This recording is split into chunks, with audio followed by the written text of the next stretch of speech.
It's Darkside Phil's favorite game playthroughs of 2015. The first game of the horror genre that I'd like to bring up and really enjoyed playing this year was Silent Hill 4. Now this is a game that for years people have kind of asked if I would ever play, and I always said, well, if I could find a viable way to do it, I definitely would. However, this game always seemed to be insanely expensive when I searched for it online. I guess certain versions of it were just really rare. And finally this year, a fan of mine sent me a copy for the original Xbox, which I was able to play emulated on my Xbox 360, and the rest was history. Now, why do I really like Silent Hill 4? It's pretty simple. It's a little different from the other Silent Hill games because there's both a first-person perspective where you're stuck inside of an apartment and all kinds of creepy supernatural things are going on, ghosts are coming after you, and then you traverse into this third-person world, traditional Silent Hill combat and gameplay, where you're exploring around looking for items, trying to fight off monsters, doing crazy kind of boss fights, running into different people who are also trapped in this game world with you. And let's face it, the fact that I was playing the emulated version added some hilarious moments like people's faces coming apart during cutscenes. It really just added up, and overall was just a really enjoyable experience.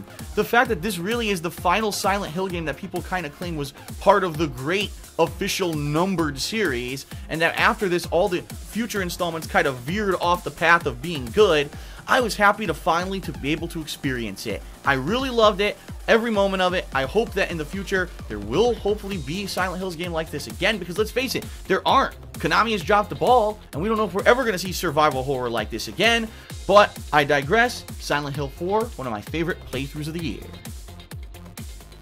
The other horror game that I really enjoyed playing in 2015 was Until Dawn. Yes, that's right. Now this game is kind of unique because I don't think anyone really knew what to expect. We were all told that this was a game where your choices are going to definitively change the course of the game.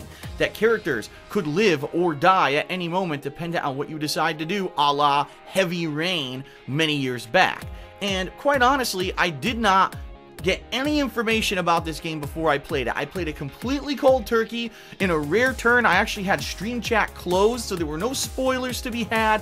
And boy, was this a fun game to play for the first run through when you had no clue what was coming. There was a crazy killer on the loose. There was a supernatural element. You didn't know what was going on, and without risking spoiling the plot, two completely different plot lines intersecting, twists, turns, people who could live or die that actually are controlled by your own choices just as was promised.